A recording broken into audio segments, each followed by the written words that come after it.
오늘 오전에는 귀신의 정체에 대해서 공부를 좀 했습니다. 그죠? 오늘 또 좀 더 연장해서 신명기 32장 15절 어느 정도는 다 흐름을 알았다 보고 그러한데 여수론이 살찌면 여수론 곧다 이런 뜻입니다. 그러니까 이스라엘의 별명입니다. 별명. 이스라엘 이야기하는 겁니다.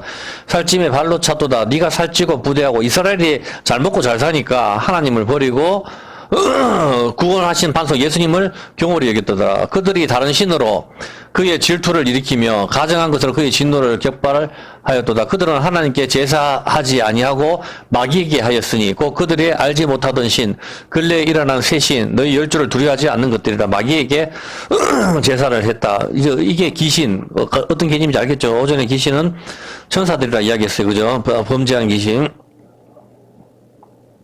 그래서 오전에 우리가 그 이야기를 했었을 때 세상 종교와 기독교가 틀린 게 뭐죠? 세상 종교 너를 위하여 새긴 우상을 만든다 그랬어요. 나를 위하여.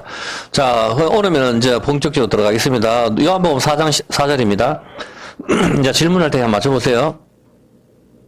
사마리아로 통행하여야 하겠는지라. 이제 사마리아 여자와 예수님이죠. 우리가 다 아는 내용이니까. 사마리아에 있는 수가라는 동네에 이르시니 야곱이 그 아들 요셉에게 준 땅이 가깝고 거기 또 야곱의 우물이 있더라. 예수께서 행로에 권하여 우물 곁에 궤도를 앉으시니 때가 제 6시쯤 되었더라. 예수님께서 좀 힘드셔가지고 우물 곁에 앉았는데 사마리아 여자 하나가 물길로 여기 와서 예수님과 이제 대화하는 내용을 여기다 기록을 해두신 것이죠. 여기 6절에 야곱의 우물이 있더라. 그렇게 되어 있습니다. 당연히 야곱의 우물 하면 우리가 떠오르는 것이 야곱이죠. 야곱이 형 예서를 피해가지고 외삼촌 라반의 집으로 돌아갈 때 처음으로 라헬을 만난 곳이 야곱의 우물이죠. 세월이 지나가지고 그 야곱의 우물에서 똑같이 남자와 여자가 만나게 되는 겁니다. 야곱과 라헬이. 근데 그때 만났던 라헬은 양을 치고 오면서 멋진 모습이었는데 지금 만났던 여자는 남편 6명이나 두고 또 저 물길로 오는 여전히 목마른 여자가 여기서 나오는 것이죠. 그때 야곱은 에서를 피해서 도망갔던 그 야곱이었었는데 지금 예수님은 메시아로서 다시 그 우물에 도착하는 장면을 여기서 보여주고 있는 것입니다. 그래서 여기서 저 대화를 시작하고 있는 겁니다. 12절에 보니까 어떤 대화를 하시는가 하면은 여자가 우물에 와서 목이 말라가지고 이제 물을 얻으려고 왔는데 우리 조상 야곱이 이 우물을 우리에게 주었고 또 여기서 자기와 자기 아들들과 짐승이 다 먹었으니 당신이 야곱보다 더 큽니까? 당신이 야곱보다 더 큽니까? 이렇게 질문을 하는 거죠. 야곱이 얼마나 대단한 사람인데 당신이 야곱보다 더 큽니까? 이렇게 했을 때 예수께서 뭐라고 이야기하시는가 하면은 이 우물을 줬다. 물을 이야기하는데 예수께서 이 물을 먹는 자마다 다시 목마르니와 이 야곱의 우물 이거 먹는 거는 다시 목마르지만 내가 주는 물을 먹는 자는 영원히 목마르지 아니하리라. 이 물을 마귀가 우리가 귀신들이 물 없는 곳을 원하는 것이죠. 나의 주는 물은 그 속에서 영생하도록 솟아나는 샘물이 되리라. 그 여자가 가로되 주여 이런 물을 나한테 주사. 이름을 내게 주사 목마르지도 않고 또 여기 물길로 오지도 않게 하옵소서 이렇게 질문합니다. 그래서 예수님께서 뭐라고 이야기하시는가? 가서 네 남편을 불러와라 그렇게 이야기합니다. 갑자기 목마라서 물 달라고 하니까 예수님께서는 네 남편을 불러오라 그렇게 이야기하고 있습니다. 근데 여기서 물하고 남편하고 무슨 관계가 있죠? 갑자기 왜 물 이야기하다 남편 이야기를 왜 하죠? 응? 물 달라고 하는데 갑자기 왜 남편을 왜 불러오라고 하냐고. 정말 모르는 거야? 정말 모르는 거야 도대체. 설마 모르는 건 아니겠지? 설마 모른다고? 어? 아니 그러니까 물 달라고 하면서 갑자기 남편 이야기를 한다고. 갑자기 물하고 남편하고 무슨 상관인데. 정말 참 답답하네, 진짜. 정말 모르는 것 같으면, 이건 정말 사태가 심각한데, 보면은. 여기서 봤었을 때, 17절에 여자가 대답하여 그러되 나는 남편이 없나이다. 예수께서 가라사대 네가 남편이 없다 하는 말이 옳도다. 네가 남편 5이 있었으나 지금 있는 자는 네 남편이 아니니 네 말이 참되도다. 여자가 가로되 주여 내가 보니 선지자로소이다. 이렇게 하면서 우리 조상들은 이 산에서 예배하는데 물과 남편과 예배로 넘어간다고. 물과 남편과 예배로. 지금 대화가 목말라서 물 달라고 하다가 내가 주는 물은 영원히 목마르지 않는 물이야. 그렇게 하고, 그러니까 여자가, 그러면 그런 물이 있으면 나한테 좀 주십시오. 그건 여자 목마르다는 뜻이잖아, 지금. 그 달락하니까 예수님께서 그러면 네 남편 불러오라 하거든. 물 달락하는데 남편을 불러오라 하거든. 그 여자가 나 남편 없어요. 5명하고 살고 있고 또 한 명 지금 살고 있는데 남편하고 살고 있는데 남편이 없다고 이야기를 한다고. 그러니까 예수님이 네 말이 맞다. 네가 저 뭐야 남편 5이서 지금 있는 남편도 네 남편이 아니다. 그렇게 하니까 와 예수님 진짜 이제 보니까 선지자입니다. 근데 그걸 어떻게 맞추나 선지자입니다 하니까 그렇게 하면서 그다음에 어떻게 해요? 예배로 넘어간다고. 물과 남편 예배 연관성이 있어야 될 거 아니냐고 이야기가. 그거를 찾는 거라고 지금. 아니 물과 남편은 너무나도 쉬운 거잖아 보면은. 이건 전에도 수도 없이 이야기했는 건데 보면은 저 물은 뭐예요? 목마른 갈증을 채워주는 거죠. 남편도 마찬가지나 여자를 채워준 게 남편이라고 그 이야기 하는 거라고. 왜 운물에서 계속 저 남편을 만나냐 말이야. 리브가도 그렇고 모세 부인 시보라도 그렇고 라헬도 그렇고 왜 계속 그리고 비가 안 오는 거하고 왜 가부하고 항상 등장하냐고. 성경에서 비가 안 오는데 그 사렙딱 가부하면 가부가 계속 등장하잖아. 비하고 남편하고 가부하고 항상 그 개념이라고. 비가 시잖아 시. 가뭄 것은 비가 안 내리는 거고. 근데 거기에 갑자기 가부가 많다 한다고. 바로 씨가 없는 거, 물이 없는 거, 남편이 없는 상태. 그 상태를 말하는 거라. 비가 없으면은 가물잖아. 남편이 없으면은 아기를 못 낳잖아. 이 개념이란 말이야. 전부 다 하나님께서 어떤 걸 보여주시는 거라. 비를 하늘에서 내릴 필요가 뭐 있어. 그냥 그 바닥에 계속 물이 있도록 만들어버리면 되지.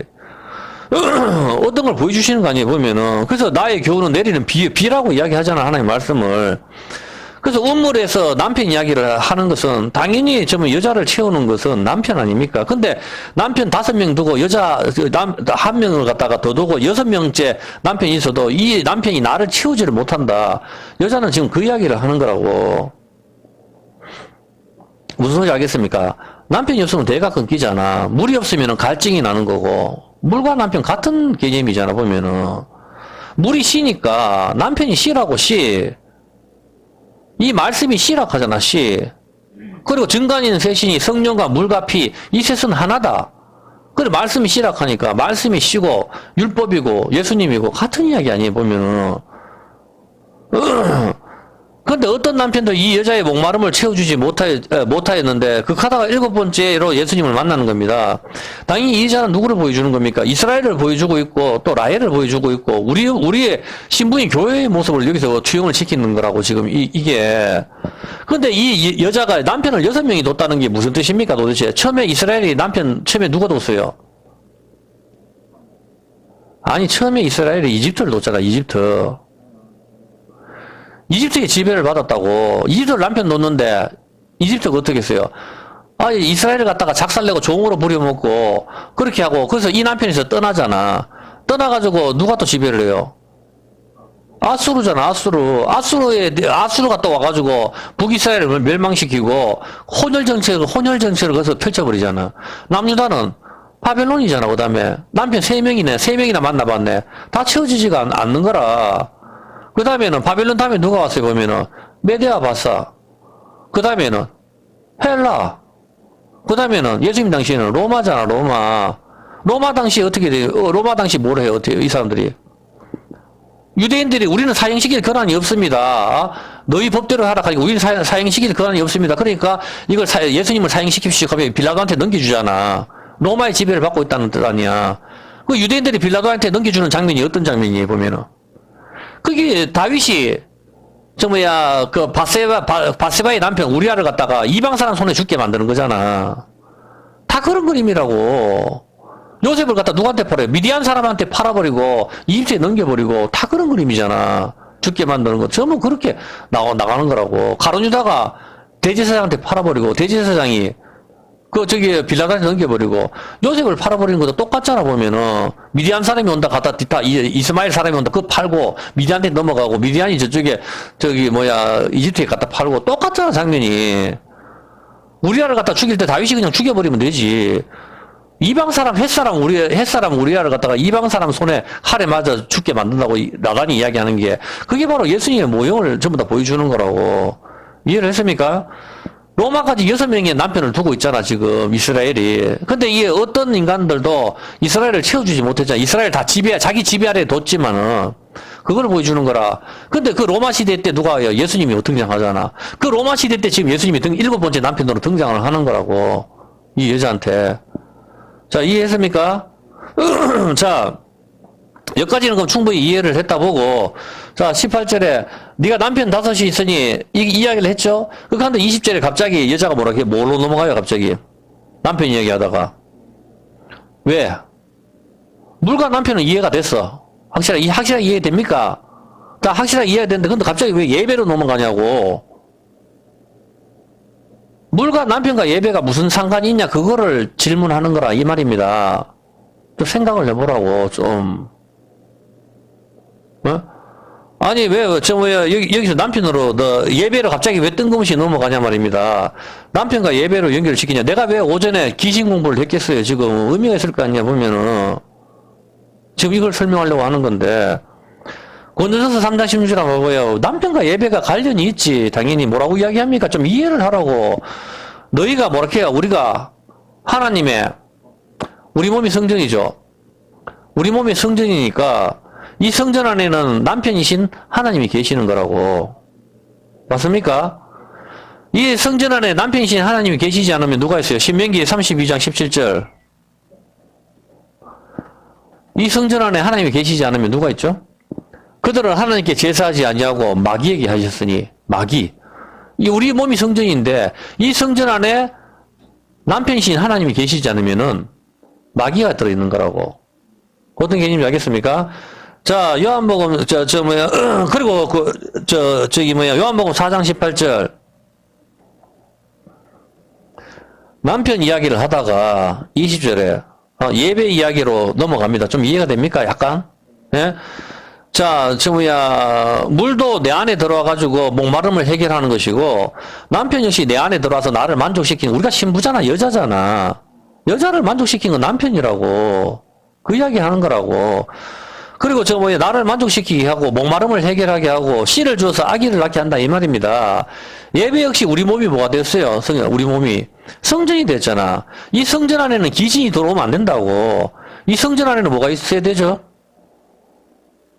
성전 안에 뭐가 있어야 돼요? 언약궤잖아, 씨. 이제 알겠습니까? 씨가 들어 있어야 되는 거라. 신랑이신 예수님이 계셔야 하는 것입니다. 우리 몸이 성전이 되어버린 것입니다. 이 성전 안에는 하나님이 계셔야 되는 것입니다. 그런데 20절하고 21절에 무슨 이야기를 하다가, 남편 이야기를 하다가, 여자가 지금 예배를 이야기를 하는데 뭐라고 이야기해요? 장소 이야기를 하잖아. 이해했습니까? 남편 이야기 실컷 하는 거는 여자하고 예수님은 서로 공감대가 됐단 말입니다. 물과 남편은 이해를 했다고 서로. 이해를 했는데 우리가 지금 이해했듯이. 그 다음에 여자가 예배로 넘어갔다는 것은 예배와 남편이 관련이 있다는 것을 이해를 했단 말입니다. 무슨 소리 알겠습니까? 그래서 예수님한테 장소의 문제를 이야기를 한다고. 우리 조상들은 그림신산 여기서 예배를 해야 되는데 당신들 유대인들은 예루살렘에서 예배를 해야 된다고 이야기를 하네요. 그렇게 이야기를 하는 거지. 그러니까 예수님께서 뭐라고 말씀하십니까? 예수께서 가라사대 때 여자여 내 말을 믿어라. 이 산에서도 말고 예루살렘에서도 말고 너희가 아버지께 예배할 때가 이르리니 너희는 알지 못하는 것을 예배하고 우리는 아는 것을 예배하노니 이는 구원이 유대인에게 남이라. 구원이 유대인에게 났다. 이 여자가 뭐라 그래요? 예수님한테. 당신은 유대인으로서 나한테 어떻게 물을 달라고 하느냐 말을 하잖아. 구원은 유대인의 예수님을 이야기하는 거라고. 아버지께서 참으로 예배하는 자들은 신령과 진정으로, 이게 영과 진리로란 말이에요. 원어가 알렉데이아 영과 진리로 예배할 때가 오나니 곧 이때라. 아버지께서는 이렇게 자기에게 예배하는 자들을 찾으시니라. 하나님은 영이시니 예배하는 자가 영과 진리로 예배를 하라. 이렇게 이야기를 하는 것이라 말입니다.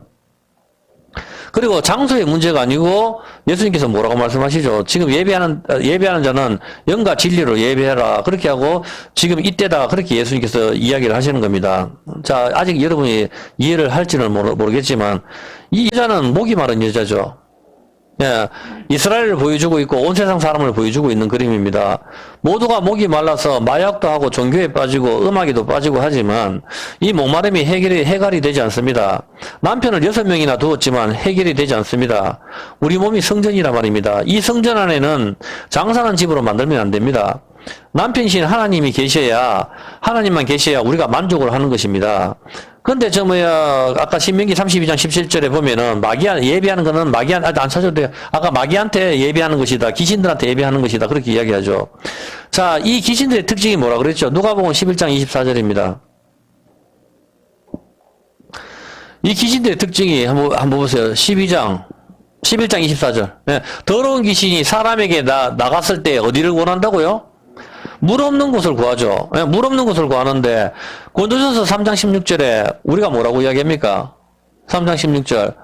우리가 하나님의 성전이라 그러죠. 성전이라 하고, 하나님의 성령이 우리 안에 계시는 줄 너희가 알지 못하느냐. 그렇게 이야기를 합니다. 그죠? 자, 물 이야기가 등장합니다. 그죠? 귀신들은 물 없는 곳을 원하는데, 하나님의 성령이 우리 안에 계신다 한다고. 요한일서 5장 8절. 근데 뭐라고 이야기합니까? 성령 하나님을. 요한일서 5장 8절에 정간이가 셋이니 성령과 물과 피, 성령님을 물과 피 이것은 하나라 하잖아. 그러면은 우리 안에 지금 이 여자가 뭘 구했어요? 처음에 물을 구했잖아. 이제 이해됩니까? 물 이야기로 가서 그다음에 남편 이야기로 가지. 그다음에 예배로 가지. 예배는 우리 몸이 성전이니까 우리 몸 안에 성령님이 계시는 전인 줄 누가 알지 못하느냐. 근데 그 성령님이 물이다 이야기하는 거라고. 나를 믿는 자는 배에서 생수의 강이 넘쳐 흐르니 누구든지 목마르거든 내게로 오라. 이 물은 성령을 가리키는 것이다. 이해했습니까? 물과 남편으로 연결되는 거를 좀 이해를 하라고. 제발 좀. 물 이야기 목마르니까 물 좀 주십시오 하니까 남편 불러오라 하고 남편이 해서 예배로 넘어가잖아. 예배는 우리 몸이 성전이라고. 이 성전 안에는 성령님이 계시는데 배에서 생수가 흐르는 거 그게 성령이라고 이야기를 하잖아.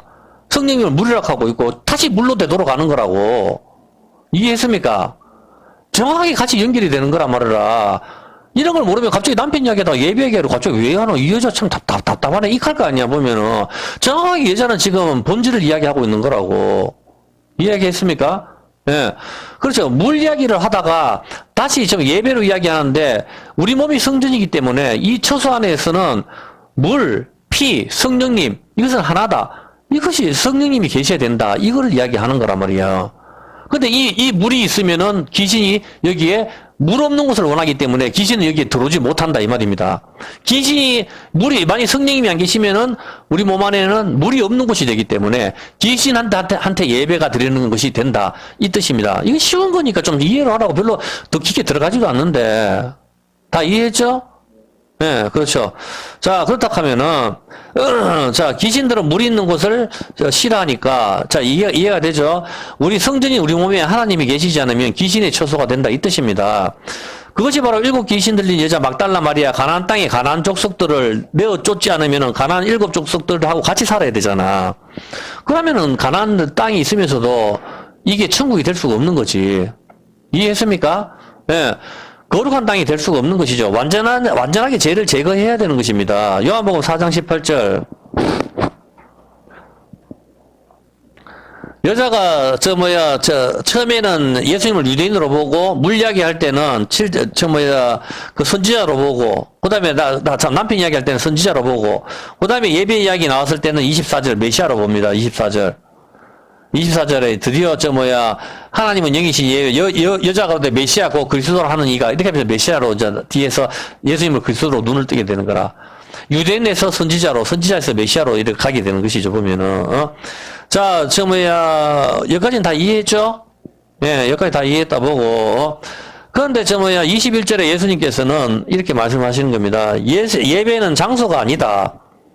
여자는 여자여 내 말 들으라. 이 산에서도 말고 예루살렘에서도 말고 너희가 아버지께 예배할 때가 오나니 지금 이때다. 이렇게 이야기하는 겁니다. 이제는 우리 몸이 성전이 되었기 때문입니다. 맞습니까? 그러니까 예루살렘에 가지도 말고 그림신산도 아니고 우리 몸이 예배하는 처소가 되었다. 이 말입니다. 그래서 하나님께서는 이스라엘에 있는 예루살렘 성전을 갖다가 로마의 디도 장군이 무너뜨리는 거잖아. 무너뜨려가지고 지금까지 그 성전이 없잖아, 보면은. 이제 우리 몸이 성전이 되었기 때문에. 이해했습니까? 자, 그래서 예수님께서는 예배하는 장소가 문제가 아니고, 예배는 영과 진리로 예배를 해야 한다. 이렇게 말씀하시는 겁니다. 영은 당연히 누구를 가리킵니까? 예배하는 자는 누구렇게, 23절. 신령과 진정으로, 이게 영과 진리라니까. 영은 누구를 가리키는 거예요? 네? 영은 성령님이잖아. 뭐 말할 필요가 뭐가 있어, 보면은. 정말, 진리는 예수님이잖아. 하나님 아버지 말씀은 진리이다. 예수님이 내가 곧 길이요 진리라 했으니까. 성령은 진리라 했으니까. 예수님 이야기하는 거 아니에요, 보면은. 그러면은 성령님과 예수님으로 예배 드리라 이 말이잖아. 이해해서 그게 무슨 소린데? 그게 뭐냐고, 보면은. 맨날 교회에서 앞에서 거룩하게 말은 잘하잖아요, 보면은. 하나님은 영이시니 예배한 자가 영과 진리로 예배할지어다. 이렇게 집사님들 공부를 많이 하잖아, 보면은. 그게 뭐냐고, 보면. 그게 어떻게 예배하라고. 그걸 알아야 될 거 아니야, 보면은, 지금. 참네. 그러니까 우리가 마음은 가짐을 갖다가 좀, 다 잡고 그렇게 하자. 이걸 말하는 거예요. 우리 몸이 성전이라며. 24시간 어떻게 마음을 다 잡아요. 잠도 오고 피곤해 죽겠는데. 무슨 말이냐고, 그러면은. 영과 진리로 예배를 한다. 지금 이 시간도 하나님께 예배를 드릴 때 우리가 영과 진리로 예배를 해야 된단 말입니다. 영은 당연히 성령 하나님을 가리키고 진리는 예수님을 가리키는 것이죠. 말할 필요가 뭐가 있습니까? 예수님이 내가 진리라 했으니까. 진리 아닙니까? 자, 그렇다면, 자, 신명기 16장 16절. 너희 중 모든 남자는 1년에 3차 꼭 무교절과 77절과 초막절에 네 하나님 여호와의 택하신 곳에서 여호와께 보이되 뭐로 보이지 마라? 어떻게 보이지 말라고요? 공서 빈손으로 나오지 마라 하는 거야. 예배 드릴 때 빈손으로 나오지 마라. 성경에서 그렇게 이야기해요. 빈손으로 나오면 하나님 안 받으신다고. 출애굽기 23장 15절. 주님께서 하나님께서 명령하시는 거라. 예배 드릴 때는 반드시 예물을 가지고 와야 되는 거예요. 보면 하나님께서 그 예배 안 받는다고 한다고. 너는 무교병의 절기를 지키라. 네가 명한 대로 아비벌의 정한 때에 7일 동안 무교병을 먹었지. 이는 그 달에 내가 애굽에서 나왔습니다. 빈손으로 내게 보이지 마라. 분명히 앞에 제사를 지낼 때는 빈손으로 나오면 하나님께서 안 받으신다고. 그 예배를. 이런 걸 잘 알아라 말입니다. 빈손으로 나오지 마라고 분명히 성경이 이야기합니다. 출애굽기 34장 20절. 출애굽기 34장 20절에 보면은 나귀의 첫 새끼는 어린 양으로 대속할 것이요 그렇지 아니하려면 그 목을 꺾을 것이며 네 아들 중 장자는 다 대속할지니 빈손으로 내 얼굴을 보지 마라. 하나님을 만나러 왔을 때는 빈손으로 그렇게 나오면 하나님 얼굴을 못 봅니다. 그럼 어떻게 해야 돼요? 그럼 어떻게 해야 되냐고. 빈손으로 안 나오면 교회 올 때 천원짜리 하나 들고 와야 돼. 그러면 빈손으로 오지 마라 했으니까 그럼 1,000원짜리 하나 들고 와서 헌금하면 넣고 예배드리면 하나님 받으시는가. 그 이야기 하는 거 아니잖아, 보면은. 하나님께 나올 때 뭘 가져오라 해요, 지금. 정말 참 답답해. 예? 그렇지, 재물을 들고 오라 하잖아, 지금. 자꾸 이 구절을 들고 목사님들이 교회 올 때 헌금 많이 바치고, 현금 들고 오라 하는데 이게 그 소리냐고. 진짜 참 무식해가지고. 하나님의 얼굴을 보려고 하면 누구를 가져가야 돼요? 그렇죠. 재물이잖아. 재물. 어린 양이나 소나 양이나 재물을 들고 와야 된단 말이야. 하나님 얼굴을 보려고 하면은. 그럼 우리 몸이 성전이라며. 우리 몸이 성전이면은, 우리 성전은 뭘 하는 것이야? 예배 드리는 것이잖아. 그러면 재물을 가지고 와야 될 거 아니냐고. 그 재물이 누구냐고. 그럼 여기 올 때 누구를 들고 와야 돼요? 우리가 11조 가져가야 돼요? 11조? 11조 가져와야 돼요? 만짜리 들고 와야 돼요? 예수님 재물을 들고 와야 되는 거라고. 근데 예수님이 지금 안 계시잖아. 2000년 전에 돌아가셔가지고. 그럼 뭘 들고 오라고? 그렇지. 예수님, 그걸 믿는 믿음을 들고 오는 거라니까. 이해했습니까? 그래야 하나님을 만나는 거라고. 자, 하나님께 나갈 때 빈손으로 오지 마라 하는 건 1,000원짜리 들고 오라는 소리 아니라 그러면은, 그럼 1억 내면 하나님 받고 1,000원 내면 안 받나? 그딴 걸 말하는 거 아니라고. 하나님이 원하시는 거는 예수님 재물 말고는 필요 없다니까. 사람들이 막 재물을 갖다가 소를 바치고 양을 바치고 하니까 하나님께서 소 좀 그만 잡아라 하잖아. 소 좀 그만 잡아라. 내가 염소의 피에 항소의 피 좋아가지고 내가 그 피 바치라 하나. 하나님께서 말씀하시잖아. 내가 그 피 바치려고 내가 그거 바치라 하는 거냐. 그렇게 하나님께서 뭐라 하는 거 아니에요, 보면은. 하나님은 자기 아들의 피를 원하시는 거라고, 지금. 그와 마찬가지로 이 재물은 예수님을 가리키는 거고, 빈손으로 나오지 않는다는 것은 예수를 믿는 믿음을 들고 나오는 겁니다. 예배 시간에 허겁지겁 맞춰 띄우지 말고. 그게 무슨 믿음이 있어요, 도대체. 요한복음 4장 24절. 자, 하나님은 영이시니 예배한 자가 어떻게 한다고 다시 이제 이제 그 생각이, 이제 이해를, 그걸 보고 생각해보라. 뭐래, 어떻게 하라고? 성령과 예수님으로 예배하라. 무슨 뜻이에요, 이제? 이제 풀어보세요, 그러면. 예배하는 자가 나올라가면 빈손으로 못 나오니까 뭘 가져온다고? 그렇지. 그러니까 피가 뭐야? 재물이잖아. 재물이 와야 되잖아. 재물이 누구냐고. 진리잖아, 진리. 예수님을 말하는 거라. 성령님의 도우심으로 이해했습니까? 예수님은 그걸 받으신다 하는 거라고 지금 예배가. 그 여자가 장소를 이야기하잖아. 그림신산에서 예배하면 받습니까? 당신들은 예루살렘에 있다 카대에 이렇게 말을 하는 거지. 그 예수님이 여자야 예루살렘도 아니고 그림신산도 아니다. 그렇게 이야기를 하잖아. 지금 이때라고. 하나님은 영이시기 때문에 영과 진리로 예배해라. 진리는 바로 내가 진리라고 예수님께서 말씀하셨으니까 예수의 제물을 들고 와야 되는 거라고. 어떻게 들고 와? 성령님이 인도하심으로. 그게 예배라고. 제발 앞에서 영과 진리로 예배한다 하면서 폼 잡고 내가 경건한 마음으로 그렇게 좀 다 잡고 예배를 드리자. 그게 뭐 경건한 거에 보면은 아까까지 죄짓고 드러나놓고 그런 거 말하는 거 아니라고. 성령의 인도하심으로 이 예배 시간을 귀중하게 생각을 해야 되는 거예요. 그러면 하나님도 여러분 인생을 갖다가 그렇게 버린다니까? 여러분 그걸 몰라요. 정말 멍청한 거예요, 보면은. 여러분이 하나님의 예배 시간이라든가 하나님을 소중하게 생각 안 하면은 하나님도 여러분 인생을 그렇게 본다니까? 그러면 기본이 보면은 기브 앤 테이크지. 하나님이 계속 그렇게 하잖아, 보면. 너가 하나님 말씀을 버렸으니 나도 너희를 버려. 계속 하나님께서 그런 식으로 성경에 곳곳에 이야기를 하시잖아. 하나님을 소중하게 생각 안 하면 하나님도 여러분을 소중하게 생각 안 한다고. 이게 얼마나 중요한 건데, 보면은. 재물이 있어야 되는데 진리신 영과 진리로 진리를 가져오란 말이야. 진리를. 그래 하나님 받으시니까. 예수님은 재물이 있어야 받으시지. 예배드릴 때 뭐가 항상 구약에 보세요. 예배드릴 때 뭐가 필요해요? 재물이 있잖아. 재물. 그럼 헌금이 뭘 의미하는 거라? 그 재물을 의미하는 거라. 그게 전부 다. 우리 교회는 내가 사람도 어려운 사람도 별로 없고 이러니까 안 해도 된다 그렇게 이야기하지만 교회가 어려우면 여러분 헌금을 안 하면 안 됩니다. 반드시 그걸 해서 어려운 사람을 같이 유유하게 나눠야 되는 거라. 그건 기본이라고. 그리고 그리고 성령 하나님의 도우심이 필요한 것이죠. 성령 하나님의 도우심이 있어야 그 믿음을 가지고, 성령 하나님이 함께 하시면은 믿음 자체가 없기 때문에 믿을 수가 없잖아. 그 재물을 믿음으로 들고 올 수가 없단 말이라. 영과 진리로 예배가 좀 눈에 들어옵니까? 맨날 거룩하게 목소리에서 영과 진리로 예배할지니라. 한다고 해서 그게 거룩해 지냐고. 참 답답하네, 진짜. 의미를 알아라 말입니다. 의미를. 우리도 등경 위에 두라니 말 아래 두지 않냐고 무슨 의미인데 그게 말 아래 두지 않는다 하는 게 말이 대박을 말하는 거야. 밥그릇 아래 두지 않는다 이런 뜻이라고. 다 이해를 하고 성경을 읽으라고. 모르면 찾아보고. 모르고 지나가면 평생 모르지 뭐가 돼요 도대체. 예배가 받아들이기 위해서는 성령 하나님의 인도로 예수님의 제물이 필요한 것입니다.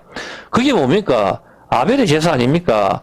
아벨의 제사는 하나님이 연락을 하시고 카인의 제사는 안 받는단 말입니다.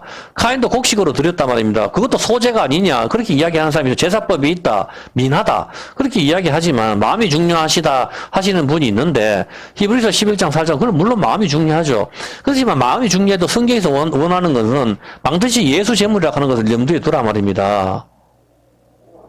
우리가 예수님 말고, 그러면 부처를 갖다가 데리고 가도 하나님께서 내가 이게 부처 하나 죽여가지고, 불상을 갖다 불태워가지고 하나님이 나간다고 받으시는 게 아니라니까. 그렇잖아요, 보면은. 고양이를 갖다가, 길고양이를 밥을 자꾸 주니까, 고양이가 쥐를 보호한다고, 뱀하고 쥐를 물어가지고 자꾸 갖다 준다 하는데, 기겁할 노릇이잖아. 그게 아니라고. 믿음으로 아벨은 가인보다 더 나은 제사를 하나님께 드렸다. 아벨은 뭘로 드렸다고요? 믿음이라니까. 2000년 전에 십자가에 다 돌아가시는 그 예수를 믿는 믿음을 가지고 오는 거라. 근데 그 믿음은 성령 하나님의 도우심이 아니면 안 된다니까. 내 믿음이 아니라고. 예수의 믿음은 하나님의 선물이라 하잖아. 너희에게 난 것이 아니요 하잖아. 우리 믿음으로는 구원을 못 받는다고. 우리 믿음은 흔들린단 말이에요, 보면은. 다방에 8시에 만나기로 해가지고 8시 30분만 되면 이 나오나 안 나오나 흔들려 버린다고.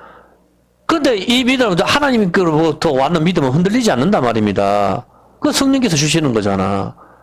그 믿음으로 성령님 도우심으로 2000년에 내 죄를 위해서 돌아가시고 그 믿음으로 여기서 와가지고 목소리를 깐다고 해서 되는 게 아니고 그 믿음으로 우리가 구원을 받는 거라.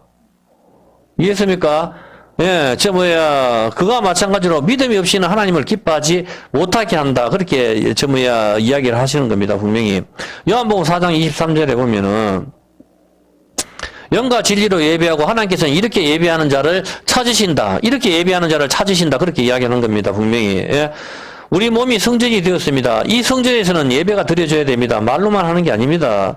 성령 하나님의 도우심으로 예수님이 제물이 태워지는 십자가의 연기가 우리 몸에서 올라와야 되는 겁니다. 이 성전 안에는 제물이신 예수님, 남편만 들어와야 하는 것입니다. 그래야 하나님이 기뻐하시는 것이죠. 예, 로마서 12장 1절.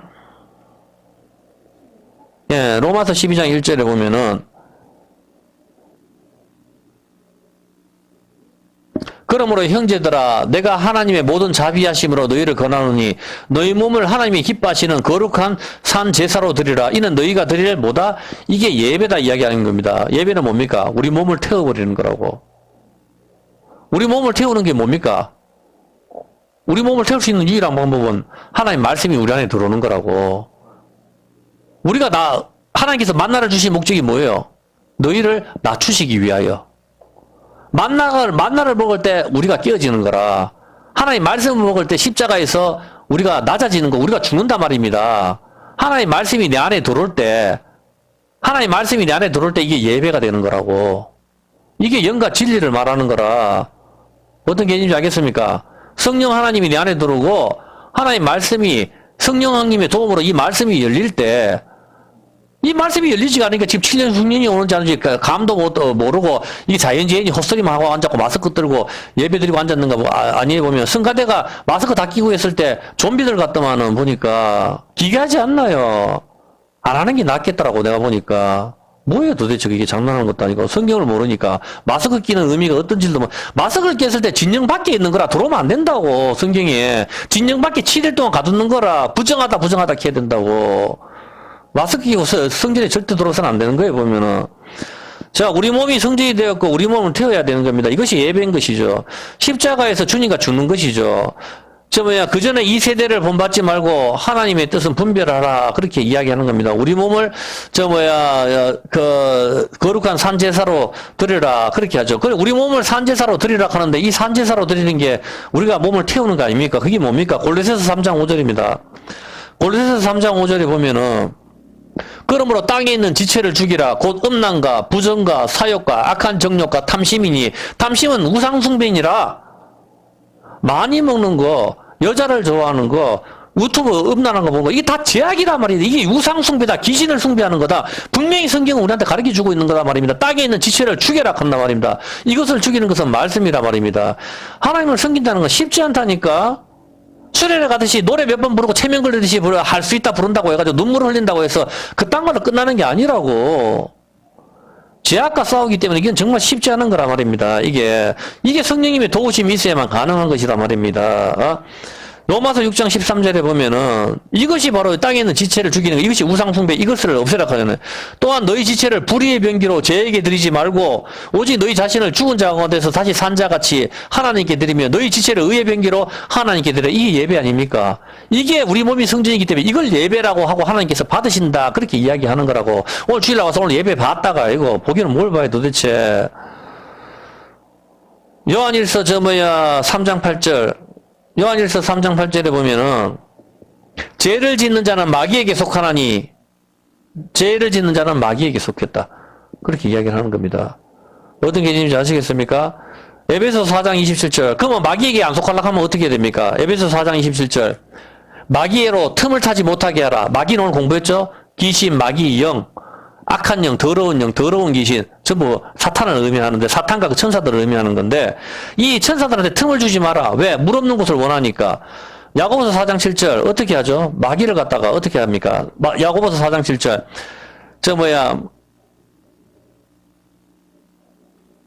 야고보서 4장 7절에 뭐라고 하죠? 그런즉 너희는 하나님께 순복할지어다. 마귀를 어떻게 하라고요? 마귀하고 싸우라 하잖아. 그럼 어떻게 싸울까? 마귀하고 싸우는 방법이 뭐죠? 어떻게 싸우죠? 마귀야 물러가라 이렇게 한다고 목소리 까면서 예수의 이름으로 물러가라 이거 물러갑니까? 아 진짜 정말 참 마귀하게 싸우기 위해서 어떻게 할게요? 에베소서 6장 11절. 에베소서 6장 11절 한번 보세요. 보면은 마귀의 계계를 능히 대적하기 위해서는 뭐라고요? 하나님의 전신 갑주를 입어라.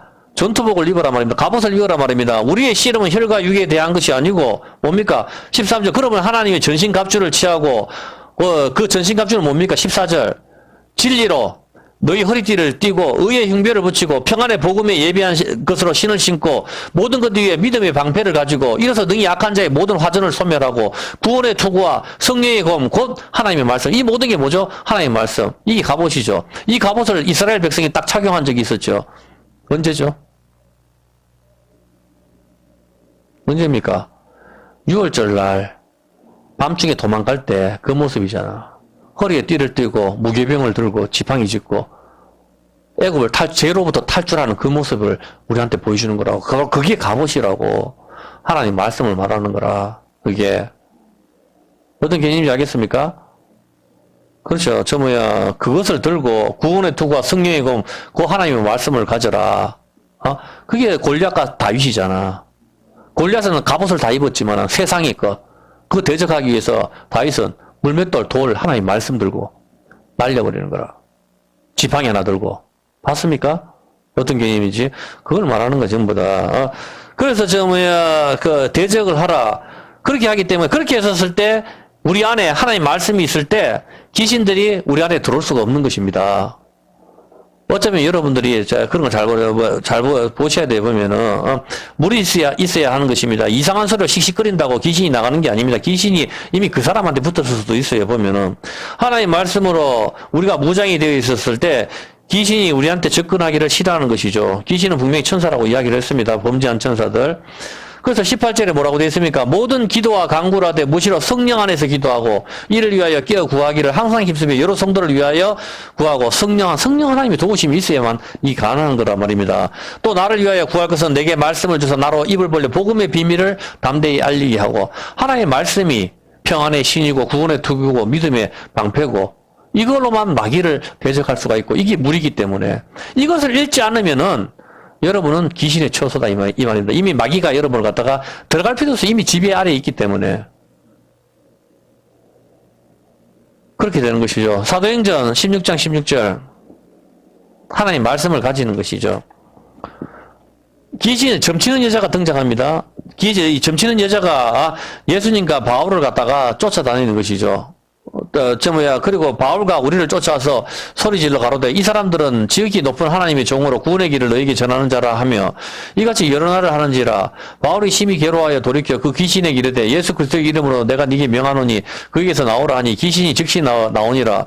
종의 주인들은 자기 이익의 소망이 끊어진 것을 보고 말과 신라를 잡아가지고 저자로 간원들에게 끌고 갔다가 상관들 앞에 데리고 가서 말하되 이 사람은 유대인인데 우리 성을 심히 요란케 하여 이 사람 로마 사람이죠. 로마 사람이 우리가 받지도 못하고 행치도 못할 풍속을 전한다 하거늘 이 사람은 뭘 이야기합니까?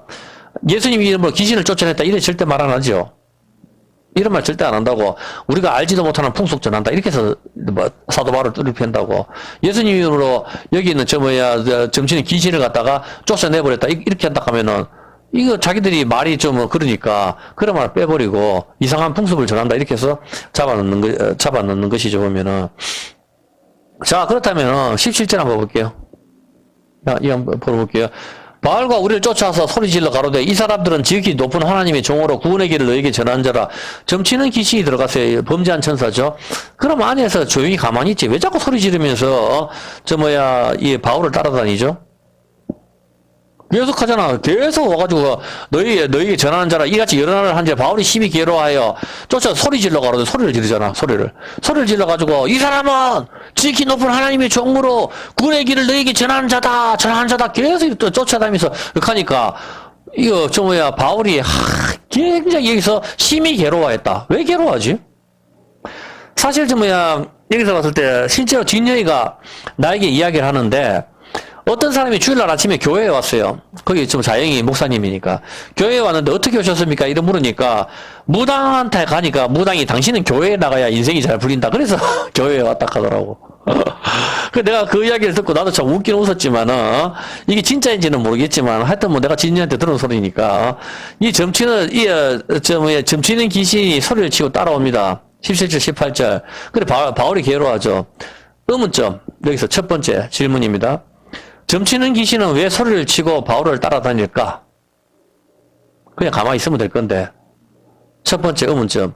두 번째, 왜 바울은 괴로워할까? 그냥 첫 번째 그냥 귀신을 뽑아버리면 되지. 아니면 안 뽑을 것 같으면 계속 안 뽑든지. 며칠 동안 괴로워하다가 뽑는단 말입니다. 예수님 이름으로. 일단 성경에, 왜 그렇죠? 일단 성경에서 귀신들이 소리 지르는 장면을 좀 찾아볼게요. 누가복음 4장 33절. 누가복음 4장 33절에 보니까, 해당에 더러운 귀신 들린 사람이 어떻게 하죠? 귀신 들린 사람 특징이 소리를 질러, 일단. 뭐라고 지르죠? 34절에.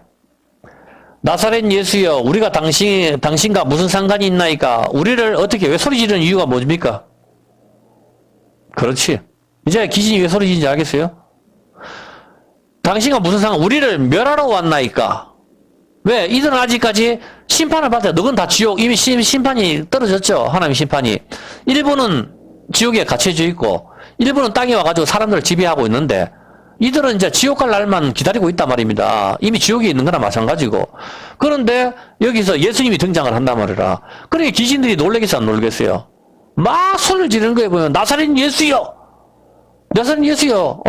아니, 우리가 당신이 지금 무슨 상관이 있습니까? 우리 지옥 갈 사람인데, 어제 판결을 갖다가 우리 그렇게 때렸지 않습니까? 이 말이잖아. 우리를 멸하러 왔습니까? 지금 벌써, 그렇게 하면서, 우리는 당신이 누군지 압니다. 하나님의 거룩한 자, 독생자, 메시아, 예수님이죠. 우리가 압니다. 이렇게 하면서 막 귀신들이 난리가 났는 거라. 얼마나 무섭겠어요. 소름이 끼칠 거 아니에요, 보면은. 예수님이 등장하셨을 때, 귀신들은 소름이 끼치는 거라. 지옥에 가야 되니까. 그렇게 하니까, 엄청나게, 놀래를 지기는 하는 거죠. 그게 뭐죠? 32절.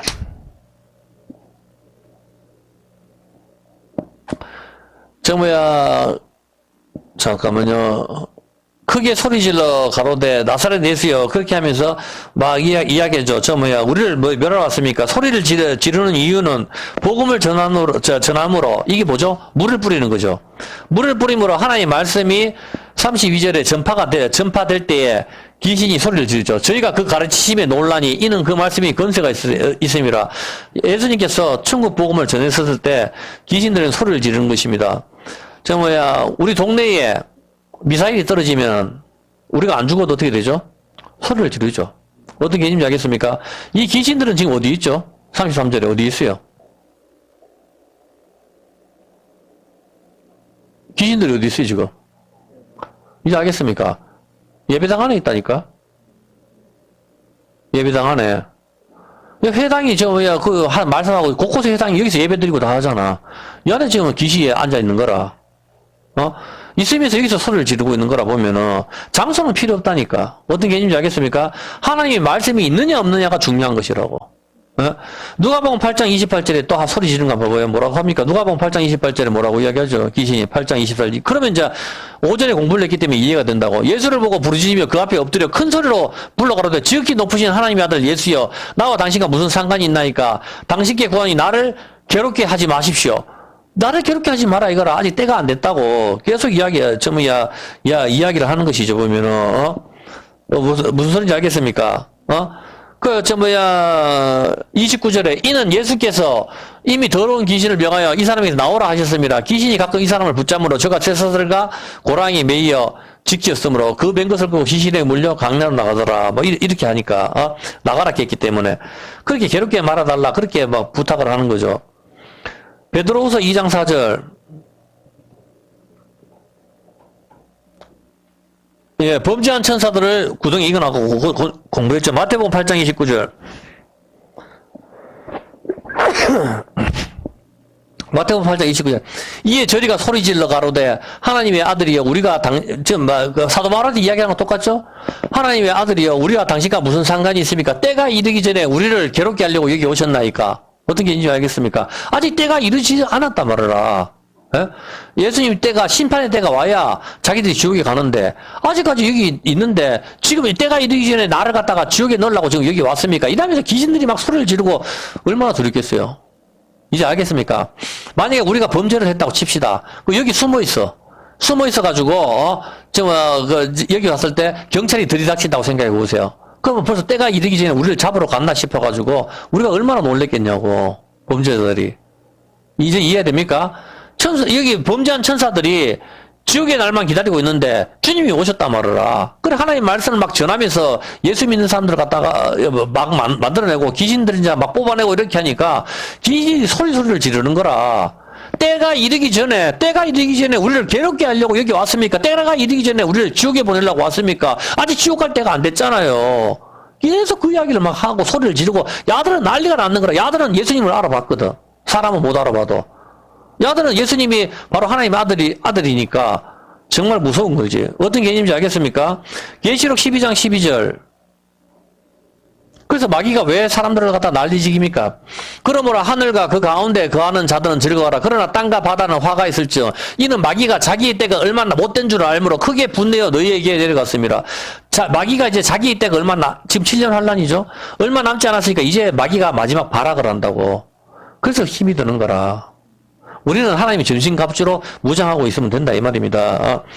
이제 정말 귀신이 소리 지르는 이유가 좀 이해됩니까? 마가복음 1장 23절 한번 볼까요? 마가복음 1장 23절도.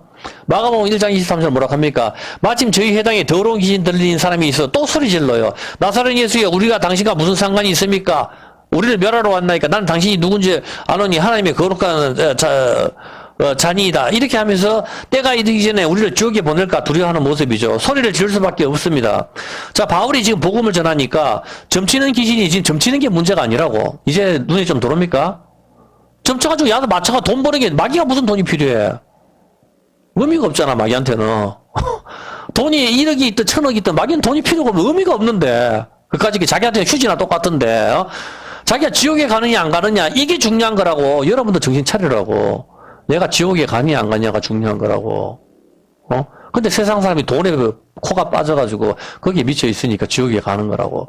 그렇게 하면서 여기서 점치는 게 문제가 아니고 복음이 전파되니까 소리를 지르고 바울을 따라다니는 거에 보면은 바울을 처리하지 않으면 안 되기 때문이라고. 어떤 개념인지 알겠습니까? 점치는 귀신한테 나오면 딴 데 더 가면 되거든. 야들은 아쉬울 게 없다고. 마가복음 3장 11절. 마가복음 3장 11절에 보면은 근데 이제 바울이 왜 괴로워했을까? 이제 그걸 부른 거예요. 잘 보세요.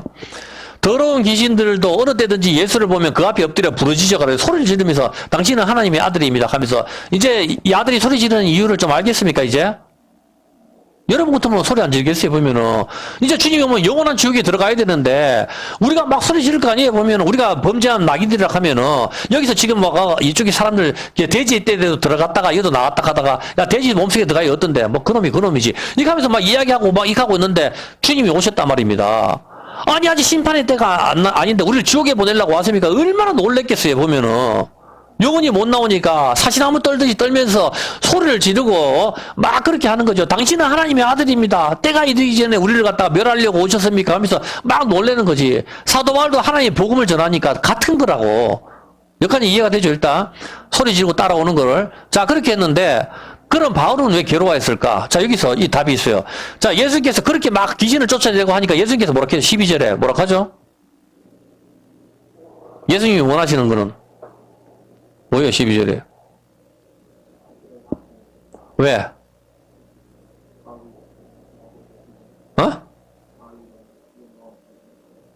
예수님이 하나님이잖아. 예수님께서 자기를 나타내지 말라고 경계를, 귀신들이 와가지고 당신은 하나님의 아들입니다 하면서 막 난리를 치고 하니까 예수님께서 귀신 들린 사람 뽑아주고 하면서 나를 나타내지 마라. 그렇게 이야기를 하는 거예요. 왜 나 나타내지 마라고 이야기하죠? 마태복음 12장 15절 한번 보세요. 그건 성경을 이루기 위하여 예수께서 아시고 저기를 떠나시고 사람이 많이 쫓는지라 예수께서 저희 병을 다 고치시고 그렇게 사람들이 난리가 났을 거 아니에요. 병을 다 고쳐줬으니까 이 병자들이 온데 돌아가면서 내 병 났다 하면서 펄펄 뛰고 할 거 아닙니까? 그렇게 할 때 자기를 나타내지 마라 예수께서 또 이야기하시죠. 병 났지만은 니만 알고 있고 좀 나타내지 마라. 이렇게 이야기를 한단 말입니다. 경계를 하셨으니 왜? 그 답이 있죠. 17절에. 왜 예수님께서 자기를 나타내지 말았게요? 17절에 이는 선지자 이사야로 말씀하신 바 보라 나의 택한 종 나의 내 마음에 기뻐하는 바 나의 사랑하는 자로다. 예수님이 이야기하는 거죠. 내가 내 성령을 줄 때 그가 심판을 이방인에게 알게 하리라. 그가 어떻게 한다고? 19절에 다투지도 아니하고 소리 지르지도 들리지도 소리거든. 다투지도 아니하고 소리 지르지도 아니하리니 아무도 귀에서 그 소리를 듣지 못하리라. 어떤 개념이 알겠습니까? 상한 갈대를 꺾지 아니하시며 꺼져가는 심지를 끄지 아니하시고. 상한 갈대 뭐예요? 박살난 갈대 뭐죠? 상한 심령을 말하는 거라. 상한 심령. 자, 그런데 일단 요거는 아니고 요 밑에 갔을 때 그가 다투지도 않고 어디 갔죠? 갑자기 왜 다투지도 않고 소리 지르지도 아니하리니 아무도 귀에서 그 소리를 듣지 못하리라. 예수님께서는 병자를 고쳐주고 귀신을 내쫓으니까 귀신들이 당신은 하나님의 아들입니다. 병자들도 야 병 났다 하고 막 떠들고 하니까 예수님께서 나를 나타내지 마. 그 이유는 선지자 17절 뭐라고 합니까? 그 이유는 선지자의 이사야로 말씀하신 바 어떻게 한다고요? 이사야 선지자가 예언했는 그 말씀을 지키기 위해서 예수님께서 그렇게 하시는 거다 이 말입니다. 여기까지 이해했습니까? 자, 그렇다면 이사야 42장 1절 한번 볼게요. 이사야 42장 1절. 이사야 선지자가 뭐라고 했는지 한번 볼게요. 이사야 42장 1절에 보면은 내가 붙드는 나의 종 내 마음에 기뻐하는 나의 택한 사람을 보라. 내가 나의 신을 그에게 주었으니 그가 이방의 공의를 베풀어. 예수님 이야기하는 거죠. 자, 2절. 그는 외치지 아니하며 목소리를 높이지 아니하며 그 소리로 거리에 들리게 하지 아니하며 메시아는 소리 지르지도 않고 목소리를 높이지도 않고 그 소리로 거리에 들리게 하지도 않고 조용하게 한다 이 말입니다. 상한 갈대를 꺾지 아니하고 꺼져가는 등불을 끄지 아니하고 진리로 공의를 베풀 것이며. 봤습니까? 요걸 그대로 이루시기 때문에 마귀가 소리 지르고 내 병 났다고 소리 지르고 하는 것 같다 예수님께서 경계를 하시는 거예요. 소리 지르지 마라. 나를 나타내지 마라. 나는 지금 선지자 이사야가 예언했는 거 그걸 이루어야 되기 때문에 선지자 이사야가 그는 외치지 않냐고 목소리를 높이지 않냐고 그 소리로 거리에 들리지 않게 이렇게 하기 때문에 나는 이거를 갖다가 이루고 있는데 네가 가서 하나님 아들이라 하고 온 동네에서 소리를 지르고 나발을 불고 그렇게 하면 어떻게 되겠니? 예수님께서 그래서 자기를 나타내지 마라. 병자를 고쳐주면서 나를 나타내지 마라. 자꾸 경계를 하시는 겁니다. 이게 메시아의 특징이기 때문입니다. 이해했습니까? 이해했어요? 안 했어요? 그렇죠. 자, 그렇다면은, 소리 지지 않고, 어떤 개념인지 알겠죠, 보면? 자, 그러면은, 저기로 가볼게요. 이제 나타내지 마라 하는 걸 다 이해했고, 자, 그렇다면은, 예수님은 그래서 잠잠하라, 아무 에도 이르지 마라, 계속적으로 말씀을 하시는 것이죠. 그래서 오늘, 여기서 점치는 여자 역시 계속 소리를 지르면서 바울을 따라다니는 것이죠. 당신은 하나님의 아들이고, 당신은 구원의 도를 전하는 사람이다 하고, 막 그렇게 떠들고 다니고, 그렇게 하는 거지. 그렇게 하니까 바울이 괴로워하는 거라고. 예? 자, 그렇다면은, 19절에, 마태복음 19절 한번 볼게요. 19절. 마태복음 12장 15절. 다시 한번 볼게요. 12장 15절. 예수께서 아시고 저희 병을 다 고치시고 자기를 나타내지 마라. 17절. 이는 선지자 이사야로 말씀하신 바 그걸 이루기 위해서. 19절. 그가 다투지도 않고 그는 소리 지르지도 않고 아무도 귀에서 그 소리를 듣지 못하리라. 상한 갈대를 꺾지 아니하고. 이사야서 선지자 예언했는 그대로죠. 요걸 하나님께서 이루시기 때문에 예수님께서 병자를 고치고 나타내지 마라. 그렇게 이야기했는 겁니다. 19절.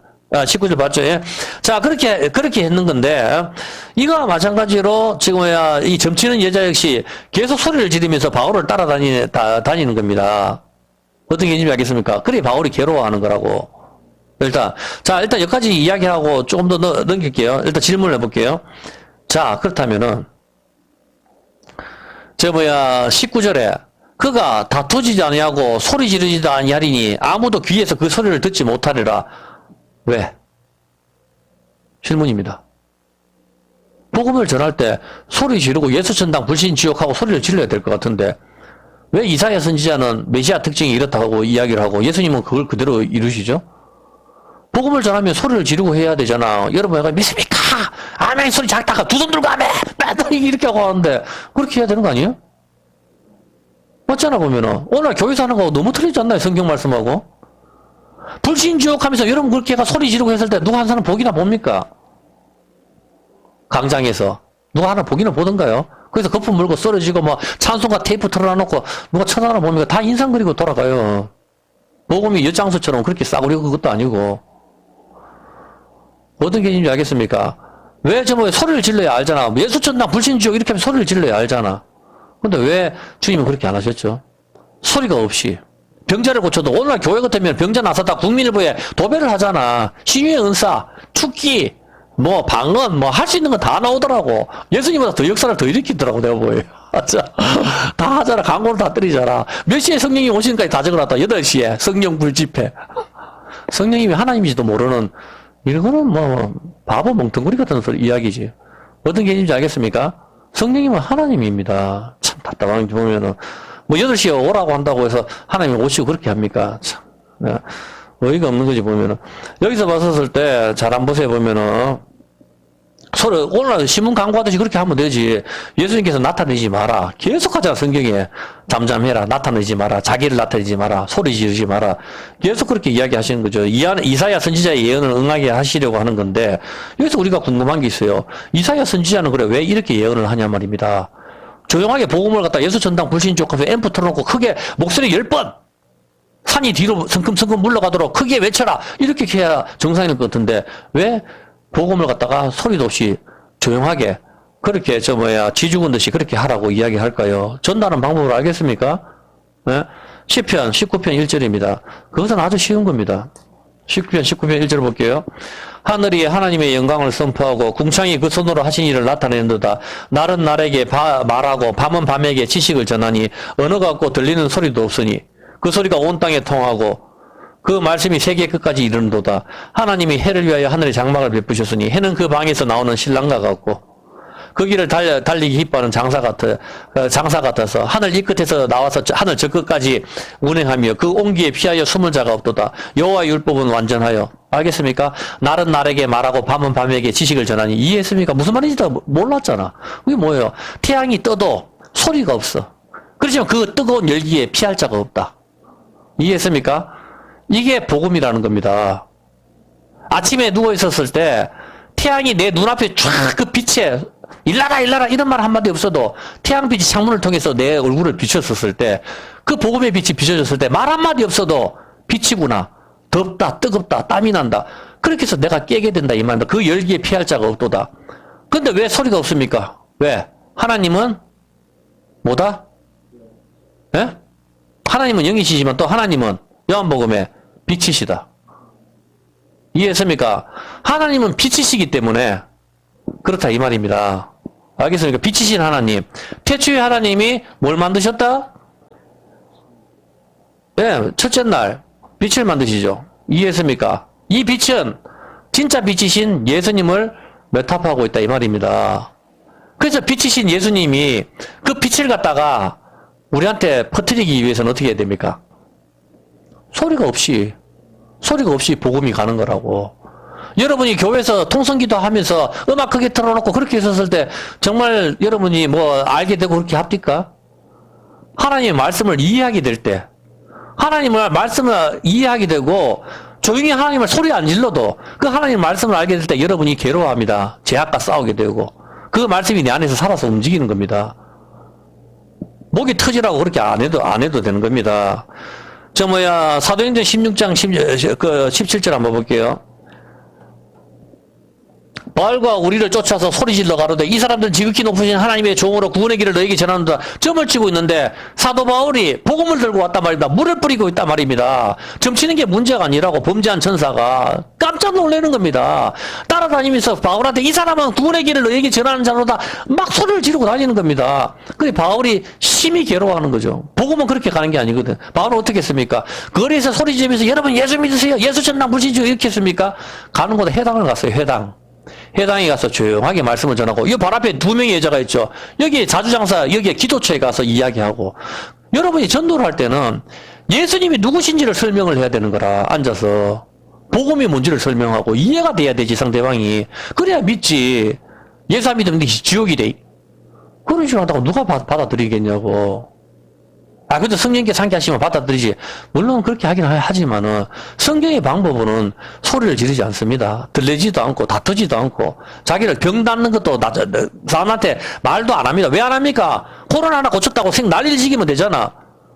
그렇지만은 예수님께서는, 복음은 병 나서서 오는 게 아니거든. 복음은 말씀 자체가 능력이기 때문에 그 말씀으로 와야 되는 거지. 병 낫는 거 이것은 죄와 관계있는 부가적인 부분인 거지. 그걸 나서가지고 내가 와서 예수를 믿는다. 그거면 그건 아니다 이 말이라. 떡 먹고 배불러서 나한테 찾아오는 거 그건 아니다 이 말입니다. 그거는 부가적인 거다 이 말입니다. 하나님 아버지가 제일 부자니까 하나님 아버지를 남편으로 맞이하면은 병이고 뭐고 모든 게 다 낫고 물질적인 부분도 다 해결이 되지만 그건 부가적인 부분이지. 진짜 하나님 아버지가 필요한 거지. 그게 아니다 이 뜻이죠. 이해를 했습니까? 그렇죠. 사도 바울이 복음을 들고 왔습니다. 점치는 귀신은 깜짝 놀래죠. 놀래서 와서 계속 소리를 지르고 따르는 거예요. 사도 바울은 괴로운 거죠. 예수님께서도 그렇게 하셨듯이 복음은 달래지도 않고 들리지도 않고 소리도 없이. 그 바울은 철저하게 해당을 찾아다니면서 안 그러면 여기서 가서 구약을 들고 이게 너가 봤던 예수님이다. 그걸 계속 소개를 했는 거예요. 보면은. 성경 말씀에 앰프 틀어놔놓고 완전히 막 소리해가지고 막 갖다 소리 지르고 앞에서 왜 이카지 않고 그 사람 귀신 같아 정말. 진짜. 자, 그렇게 하기 때문에 복음은 소리 지르면서 난리 부르스를 치면서 전파되는 것이 아니기 때문입니다. 우리 심장의 피가 뭡니까? 피가 복음이죠. 예수 그리스도의 심장으로 십자가에서 예수님의 심장이 터졌다 아닙니까? 그 피가 온 세상에 도는 거. 우리 심장에서 피가 돌아서 온 발끝까지 온 몸을 한 바퀴 돌고 다시 심장으로 들어가는 거 아닙니까? 마찬가지로 이스라엘에서 출발한 그 피가 온 세상을 한 바퀴 돌고 다시 이스라엘에 들어갔을 때 주님이 오시는 것이죠. 근데 여러분 심장에서 피가 돌 때에 소리가 납니까? 나 피가 난다 비켜라 이렇게 합니까? 피가 도는지 안 도는지도 몰라요. 그러니까 고혈압이 오는 겁니다. 그걸 모르니까 침묵의 살인자. 피가 와가지고 막 내 간이가 여기 동맥경화 있어요. 여기 팔이 막 펄펄 뛰고 이러면 우리가 운동을 하든 소식을 하든 조심할 거 아닙니까? 그 소리가 없으니까 못 알아보는 거지. 이해했습니까? 피가 흐르는 거 나도 모르게 우리 몸을 한 바퀴 도는 것이죠. 그 모든 피의 결정체가 어디죠? 우리 몸을 도는 피의 결정체 하나 딱 가르쳐 줄게요. 그 심장인데 심장에서 일단 피가 가잖아. 출발하니까 그 피의 결정체가 한 군데 모인 데가 있어요. 피는 뭐다? 성경에. 피는 뭐다? 피는 생명이라고 그랬죠. 그럼 우리 몸에 생명이 있는 곳이 한 군데 있죠. 어디죠? 그렇죠. 남자 생식기입니다. 남자 생식기에 거기에 피의 결정체가 모이게 되는데 생명은 피라 그랬죠. 남자의 성기가 팽창을 하고 줄어드는 것은 바로 피가 혈액이 근육에 모여가지고 성기가 팽창하는 것이고 피가 모일 때에 아기를 가질 수가 있는 것이요. 얼마나 하나님께서 무섭다는 걸 느끼겠습니까? 남자의 성기가 갑자기 어떻게 커졌다가 팔이 갑자기 커졌다가 줄어들 수가 있습니까? 그렇지 않잖아. 그런데 유독 남자의 성기만 엄청나게 커졌다가 엄청나게 줄어들 수가 있단 말입니다. 2, 3cm로 줄어들다가 갑자기 이게 20cm 이상으로 커질 수도 있단 말입니다. 남자의 성기가. 그 남자의 성기가 커질 때가 언제입니까? 피가 몰릴 때거든. 어떤 개념인지 알겠습니까? 피가 몰릴 때 남자의 성기가 발기를 할 때 그때 아기를 낳을 수가 있는 거라. 피가 몰리지 않으면은 아기를 낳을 수가 없어요. 여자에게 들어갈 수가 없어요. 어떤 개념인지 알겠습니까? 피는 생명이다. 생명이 거기에 몰렸을 때 아기가 들어가는 거라고. 복음의 원리가 여기 있는 거라고. 이제 어떤 개념인지 알겠어요, 보면? 하나님이 살아계시기 때문에 다시 한번 설명을 하는데 여러분이 집에서 조용하게 기도를 하십시오. 여러분이 어떤 문제점이든지 간에. 그리고 그분을 철저하게 신뢰를 하십시오. 그리고 여러분들은 첫째로 그분이 좋아하는 걸 해야 됩니다. 하나님을 기쁘시게 하는 것은 하나님의 율법을 지키는 것입니다. 십계명을 지키는 겁니다. 철저하게 죄를 멀리하는 것입니다. 그것이 우리가 예수님을 사랑하는 증거가 되는 것입니다. 예수님을 사랑한다고 막 입으로는 말을 하면서 예수 사랑해요. 그렇게 하면서 십계명을 지키지 않는 것. 그것은 거짓말하는 자, 마귀에게 속한 자다. 하나님께서는 그렇게 이야기를 하는 것이죠. 너희가 나를 사랑하면 내 계명을 지킬 것이요. 사랑하지 않으면 하나님의 계명을 지키지 않습니다. 여러분은 모든 것에 절제를 해야 됩니다. 참고 힘들어도 우리가 육체가 좋아하는 것을 갖다가 성령의 힘으로 이겨내려고 해야 되고 하나님 말씀으로서 우리는 그렇게 걸어가야 되는 겁니다. 크리스찬들은 이미 우리가 그 길을 주님한테 애굽을 떠났기 때문입니다. 그래서 이 애굽을 떠난 사람들은 너무 힘들어가지고 포기를 하고, 아이고, 야야, 나는 강야 여기서 못 있겠다. 다시 애굽으로 갈란다, 그냥 고만. 전부 다 돌아가려고 했습니다. 그치, 홍해는 이미 닥쳤기 때문에, 세례를 받았기 때문에, 다시 상 되돌아갈 수 없는 것입니다. 여러분들 그걸 아시기 바랍니다. 우리가 힘들지만은, 이 맛없는 만나를 계속 먹어야 되나? 그렇게 하지만 하나님 그 만나를 주신 것은, 성경 말씀을 주신 것은 그것이 생명이기 때문에 우리가 안 죽게 하는 유일한 양식이고 우리를 낮추게 하는 것이기 때문에 우리는 그것을 먹어야 되는 것입니다. 피는 생명이고 그 생명은 바로 하나님 말씀이고 남자의 생식기에 혈액이 남자의 생식기에 모이지 않으면 여자에 들어갈 수가 없습니다. 피가 모여야 남자의 생식기가 발기가 되고 아기를 낳을 수 있게 되는 것입니다. 복음은 피입니다. 생명입니다. 이 복음이 전해지는 것 이것은 소리가 없습니다. 다투거나 둘레지 않습니다. 하나님은 빛이시기 때문입니다. 빛은 소리를 지르면서 우리한테 비춰지지 않습니다. 아침에 빛이 떴는지도 모를 정도로 얼굴에 빛이 우리를 갖다 자연스럽게 덮을 때 우리는 알게 되는 것이죠. 사도 바울은 계속적으로 회당이나 기도처 등에서 복음을 전했습니다. 그런데 점치는 여자가 소리를 지르며 따라옵니다. 구원을 전한 자이다. 구원을 전하는 자이다. 예수님에게 수많은 귀신들이 소리를 지르자 예수님은 잠잠하라. 나타내지 마라. 이제 이해가 됩니까? 사도 바울은 괴로워한 이유는 복음은 조용히 전파가 되는 것입니다. 시편 19편 1절 한 번만 더 읽어볼게요. 하늘이 하나님의 영광을 선포하고 궁창이 그 손으로 하신 일을 나타내는도다. 하늘 태양은 누가 그냥 생기는 게 아닙니다. 대폭발 헛소리 좀 하지 말아 가십시오. 하나님께서 만드신 겁니다. 그래서 태양이 거기 있는 겁니다. 날은 날에게 말하고 밤은 밤에게 지식을 전하니 언어 같고 들리는 소리도 없지만 우리는 알 수가 있습니다. 아침에 태양이 뜨고 밤은 밤에게 지식을 전하고 날은 날에게 말을 하고 그 소리가 온 땅에 통하고 그 말씀이 세계 끝까지 이르는도다. 하나님이 해를 위하여 하늘에 장막을 베푸셨고 그 태양이나 달이나 밤이나 누가 하나 소리를 지르지 않지만 날은 날에게 말하고 밤은 밤에게 지식을 전하니 우리가 그 복음을 알게 되는 것입니다. 어떤 개념인지 아시겠습니까? 제발 겉모습에 충실하지 말고 여러분 마음이 여러분 몸이 명품이 되시길 바랍니다. 마음에 하려는 여러분과 또 제가 되었으면 좋겠습니다. 시편 75편입니다.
열심히 공부하고 주세요.